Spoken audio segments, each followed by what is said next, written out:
श्रीमद् भागवत गीता सार कथा। इस भागवत गीता सार कथा में सुख दुख का वर्णन किया गया है। इस भागवत गीता में मानव के लिए हर अच्छे और बुरे कर्मों का वर्णन दिया गया है। दोस्तों, आप सभी चैनल को सब्सक्राइब लाइक करते हैं, जिसमें आप लोगों को कुछ नहीं मिलता, पर इस चैनल पर जीने की राह और ज्ञान भरी बातें मिलती है। तो आपसे निवेदन है कि हमारे चैनल को आप सब सपोर्ट करें और हौसला दें कि हम आप लोगों के लिए अच्छा ज्ञान, अच्छी बातें और अच्छे राह पर चलने के लिए अच्छा ज्ञान आप सबके लिए पहुंचाता रहूं। नमस्कार मित्रों, आप सबका हमारे चैनल पर स्वागत है। दोस्तों, इस चैनल पर सारे वेदों का ज्ञान मिलेगा। भगवत गीता अध्याय 15 श्लोक 5। निर्माण मोहा जित्संग दोष अध्यात्म नित्य विनिवृत्त कामा द्वंद्वैर विमुक्त सुख दुख संज्ञा इच्छन्त्यमुधा पद्म व्ययं तत्। निर्माण मोह जित संग दोषध्यात्म नित्य विनिवृत्त कामः द्वंद्वैर विमुक्त सुख दुख संज्ञैर गच्छन्त्य अमूढ़ः पदम अव्ययम् तत्। निर्मुक्त मन घमंड मोह मोह जित जीत कर संग आसक्ति दोष बुराइयों अध्यात्म नित्या आत्मा और भगवान में निरंतर ध्यान करते हुए विनिवृत्त मुक्त काम इंद्रियों को भोगने की इच्छा से द्वंद्वों से विमुक्ता मुक्त सुख और दुख से संज्ञाई ज्ञात गच्छन्ति प्राप्त अमूढ़ा मोहरहित पदम निवास अव्ययम शाश्वत तत्व। निर्माण मोह जिता संग दोषध्यात्म नित्य विनिवृत्त कामः द्वंद्वैर विमुक्त सुख दुख संज्ञैर गच्छन्ति अमूढ़ा पदम अव्ययम तत्। अनुवाद: जो लोग अहंकार और मोह से मुक्त हैं, जिन्होंने आसक्ति के दोष पर विजय पा ली है, जो निरंतर स्वयं और भगवान पर ध्यान लगाते हैं, जो इंद्रियों के भोगों की इच्छा से मुक्त हैं तथा सुख और दुख के द्वंद्व से परे हैं, ऐसे मुक्त पुरुष मेरे शाश्वत धाम को प्राप्त करते हैं। इस श्लोक में श्री कृष्ण ने परमपिता परमेश्वर के प्रति पूर्ण समर्पण के लिए आवश्यक बातों की व्याख्या की है, जो इस रहस्यमय अश्वत्थ वृक्ष के मूल में स्थित हैं। पहला कदम है सभी प्रकार के अभिमान का त्याग करना, जो अज्ञानता के कारण होता है। देहधारी आत्माओं को ये भ्रम होता है कि वे अपने द्वारा अर्जित सभी भौतिक संपदा के स्वामी हैं तथा वे और अधिक संचय करते रहते हैं। उनका मन अज्ञानता से उत्पन्न अभिमान से अंधा हो जाता है। वे सोचते हैं कि यह सब उनके आनंद के लिए है तथा इससे उन्हें खुशी मिलती रहेगी। ऐसी स्थिति में आत्मा ईश्वर को सभी का स्वामी नहीं समझ पाती, इसलिए वो उनकी इच्छा के प्रति समर्पण नहीं कर सकती। भगवान के उचित ज्ञान से ही भोक्ता होने की यह मिथ्या धारणा दूर हो सकती है। ये समझना आवश्यक है कि भगवान ही समस्त भौतिक ऊर्जा के स्वामी हैं और इसका उपयोग केवल उनकी सेवा के लिए ही किया जाना चाहिए। वे संपूर्ण सृष्टि के स्वामी हैं और आत्माएं उनकी शाश्वत दासियां हैं। आत्माओं को अभिमान का भाव त्याग कर भगवान की निस्वार्थ सेवा का भाव विकसित करना चाहिए। यह शाश्वत दास के रूप में स्वयं के वास्तविक स्वरूप को समझकर हमें संसार की ओर खींचने वाली तथा भगवान से दूर ले जाने वाली भौतिक आसक्तियों को समाप्त करके प्राप्त किया जा सकता है। पद्म पुराण में कहा गया है, दास भूतमिदं तस्य जगत स्थावर जन्म श्रीमन्नारायण स्वामी जगतान प्रभुरीश्वर। परमेश्वर नारायण ही जगत के नियंत्रक और स्वामी हैं। इस सृष्टि में सभी चर और अचर प्राणी और सत्ताएं उनके सेवक हैं। इसलिए जैसे जैसे भगवान की सेवा करने की हमारी इच्छा बढ़ती है, प्रकृति भौतिक जगत के भोक्ता होने का भ्रम धीरे धीरे समाप्त होता जाता है और हृदय शुद्ध होता जाता है। जगत गुरु श्री कृपालु जी महाराज हृदय को शुद्ध करने के सबसे शक्तिशाली साधन के रूप में इसे हर चीज से ऊपर रखते हैं।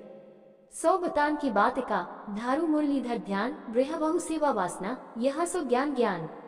भक्ति शतक श्लोक 74। शुद्धिकरण के लिए 100 सलाहों में से सबसे महत्वपूर्ण यह है, अपने मन को दिव्य बांसुरी वादक श्री कृष्ण में लीन रखें और उनकी सेवा करने की अपनी इच्छा को बढ़ाते रहें। ये सलाह ज्ञान के 100 ऐसे रत्नों से भी अधिक महत्वपूर्ण है। लेकिन एक बार जब हमारा आकाशीय हृदय शुद्ध हो जाता है और भगवान की प्रेममयी सेवा में पूरी तरह से स्थित हो जाता है, तो क्या होता है? इस श्लोक में श्री कृष्ण कहते हैं कि वे सभी सिद्ध आत्माएं उनके आध्यात्मिक क्षेत्र में प्रवेश करती हैं और हमेशा के लिए वहां रहती हैं। एक बार जब ईश्वर साक्षात्कार की स्थिति प्राप्त हो जाती है, तो भौतिक क्षेत्र कोई उद्देश्य नहीं रखता है। आत्मा जीवन और मृत्यु के चक्र से मुक्त हो जाती है। अब यह अन्य सिद्ध ईश्वर साक्षात्कार प्राप्त आत्माओं के साथ भगवान के दिव्य धाम में रहती है। भौतिक क्षेत्र केवल 1/4 है, जबकि आध्यात्मिक क्षेत्र पूरी सृष्टि का 3/4 है। जिस प्रकार एक शहर का कारागार एक बड़े शहर के केवल एक छोटे से हिस्से पर कब्जा करता है, उसी प्रकार भौतिक क्षेत्र भगवान की विशाल सृष्टि का एक बहुत छोटा हिस्सा है। वेद कहते हैं, पदो स्य विश्वभूतानि त्रिपदस्य अमृत देवी पुरुष सूक्तम मंत्र 3। भौतिक ऊर्जा से बना यह अस्थायी संसार सृष्टि का एक भाग मात्र है। अन्य 3 भाग ईश्वर का शाश्वत निवास है जो जीवन और मृत्यु की घटना से परे है। अगले श्लोक में श्री कृष्ण शाश्वत धाम की प्रकृति बताते हैं। भगवद गीता अध्याय 15 श्लोक 6 न तद्भासयते सूर्यो न शशांको न पावक यद्गत्वा न निवर्तन्ते तद्धाम परमं मम। न तद्भासयते सूर्यो न शशांको न पावक यद्गत्वा न निवर्तन्ते तद्धाम परमं मम। न तत् वह भासयते प्रकाशित करता है, सूर्य न नहीं, शशांक चंद्रमा न नहीं, पावक अग्नि यत् जहाँ, गत्वा गए हुए, न कभी नहीं, निवर्तन्ते वे लौटते हैं, तत् वह धाम परमं परम मम मेरा। न तद् भाषिते सूर्यो न शशांको न पावक यद्गत्वा न निवर्तन्ते तद्धाम परमं मम। अनुवाद न तो सूर्य न ही चंद्रमा और न ही अग्नि मेरे उस परम धाम को प्रकाशित कर सकते हैं। वहां जाने के बाद मनुष्य फिर इस भौतिक संसार में वापस नहीं लौटता। यहाँ भगवान श्री कृष्ण अपने दिव्य निवास का संक्षिप्त वर्णन करते हैं, जिसके बारे में वे कहते हैं कि यह स्वयं प्रकाशमान है। इसे प्रकाशित करने के लिए किसी सूर्य, चंद्रमा या अग्नि की आवश्यकता नहीं है। चूंकि भौतिक क्षेत्र माया भौतिक ऊर्जा द्वारा निर्मित है, इसलिए ये दोषों और द्वंद्वों से भरा हुआ है, जबकि दिव्य क्षेत्र योग माया आध्यात्मिक ऊर्जा द्वारा निर्मित है, जो पारलौकिक और परिपूर्ण दोनों है। इसे सच्चित आनंद, ज्ञान और शाश्वतता से भरा हुआ के रूप में भी वर्णित किया गया है। पव्योम दिव्य लोक का आध्यात्मिक आकाश है। ये वैभव और दिव्य ऐश्वर्य से भरा हुआ है। इसमें भगवान के विभिन्न सनातन रूपों के अनेक निवास हैं। नारायण, राम, श्री कृष्ण आदि सभी के अपने अपने निवास हैं। वे अपने भक्तों के साथ वहां सदा निवास करते हैं और दिव्य लीलाएं करते हैं। श्री कृष्ण से प्रार्थना करते हुए ब्रह्मा कहते हैं, गोलोक नामनी निज धामनी तले च तस्य देवी महेश हरि धाम सुते श्रुतेषु ते प्रभाव निजय विहिताश्च येन गोविंदम आदि पुरुषम तमहम भजामि ब्रह्म संहिता श्लोक 43। आध्यात्मिक आकाश में गोलोक है, जो श्री कृष्ण का निज धाम है। उस आध्यात्मिक आकाश में नारायण, शिव, दुर्गा आदि के धाम भी हैं। मैं परम दिव्य पुरुष भगवान कृष्ण की आराधना करता हूँ, जिनके ऐश्वर्य के प्रताप से यह संभव है। ब्रह्मा ने आगे गोलोक का वर्णन इस श्लोक में किया है। आनंद चिन्मय रस प्रतिभाविताभिस्ताभिर्या एव निज रूपतया कलाभिः गोलोक एव निवसत्य अखिलात्म भूतो गोविंदम आदि पुरुषम तमहम भजामि ब्रह्म संहिता श्लोक 37। मैं उन परम प्रभु गोविंद की पूजा करता हूँ, जो अपने ही रूप राधा के विस्तार के साथ गोलोक में निवास करते हैं। उनकी सनातन संगिनी सखियां हैं, जो सदा आनंदमय आध्यात्मिक ऊर्जा से अनुप्राणित हैं और 64 कला क्षमताओं की मूर्त रूप हैं। श्री कृष्ण अर्जुन को आश्वासन देते हैं कि जो आत्माएं उन्हें प्राप्त करती हैं, वे उनके परमधाम में हमेशा उनके साथ रहती हैं, जो हर तरह से परिपूर्ण है। ये भक्त संसार के चक्र से मुक्त हो जाते हैं और उनकी दिव्य लीलाओं में भाग लेते हैं। भगवद गीता अध्याय 15 श्लोक 7 मम वाशो जीवलोके जीवभूत सनातन मन स्थानेन्द्रियाणि प्रकृति स्थानी कर्षति। मम वाशो जीवलोके जीवभूत सनातन मन षष्ठनेन्द्रियाणि प्रकृति स्थानी कर्षति।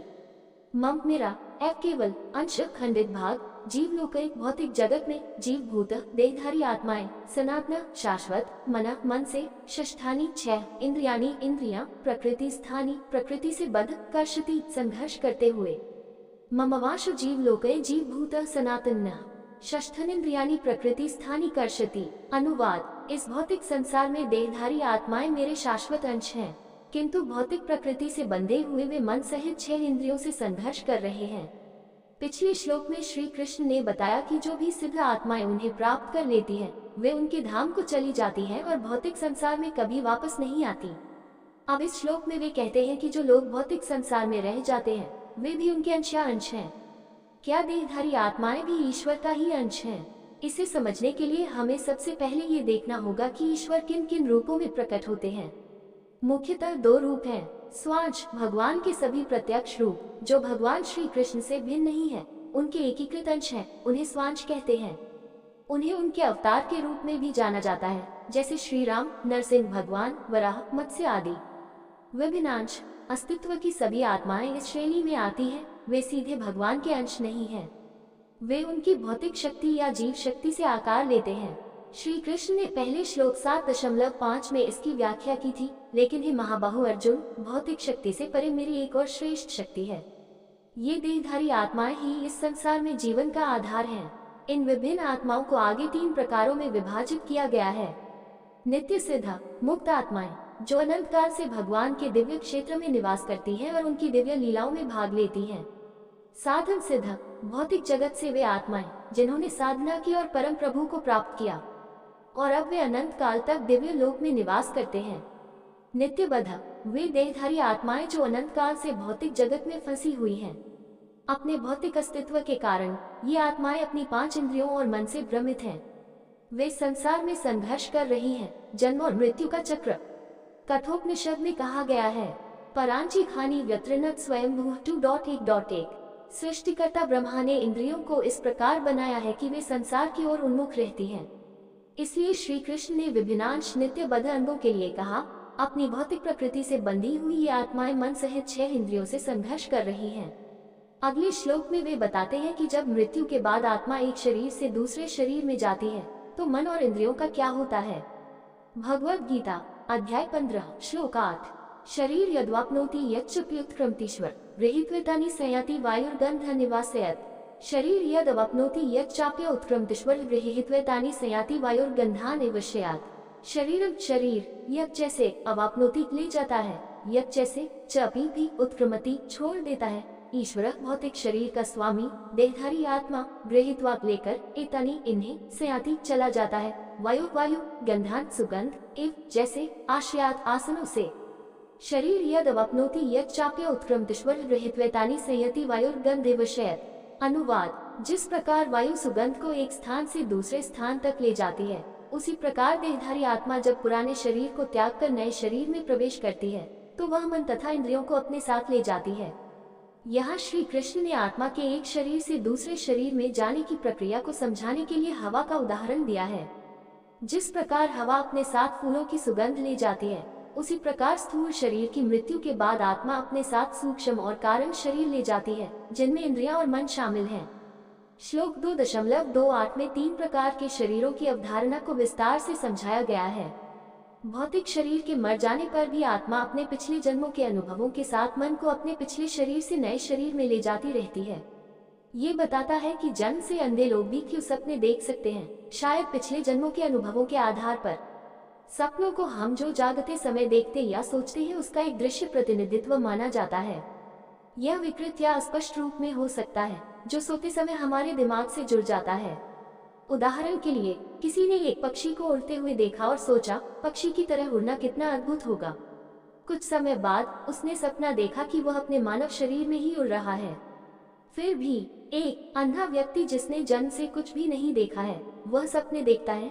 ये केवल उन सभी छापों के कारण हो सकता है जो अवचेतन मन में संग्रहित हैं, जो पिछले जन्मों से उसके साथ हैं।